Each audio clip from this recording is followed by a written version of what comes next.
Welcome to the last breakfast. Please enjoy the video. You begin by preparing the system, update Windows, sign in as an administrator, and download the latest Riot installer.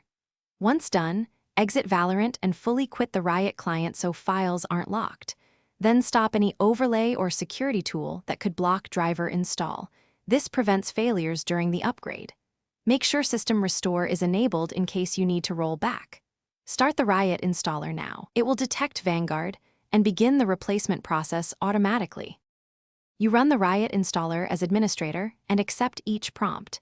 This is critical because Vanguard installs a signed kernel driver. When Windows asks for permission to load a system driver, allow it. Declining aborts the upgrade. The installer will replace VGK, sys, and update service entries, so wait for file operations to finish. Once the installer asks for a reboot, restart immediately. A proper reboot finalizes driver registration and vaults Vanguard into the kernel space, where it can function correctly.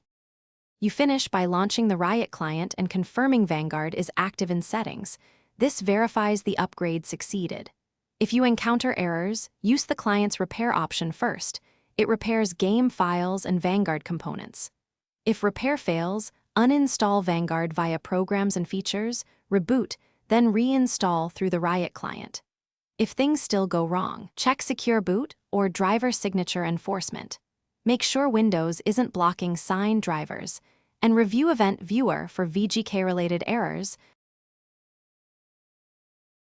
Thanks for watching. If this was helpful, leave a like and consider subscribing. See you next time.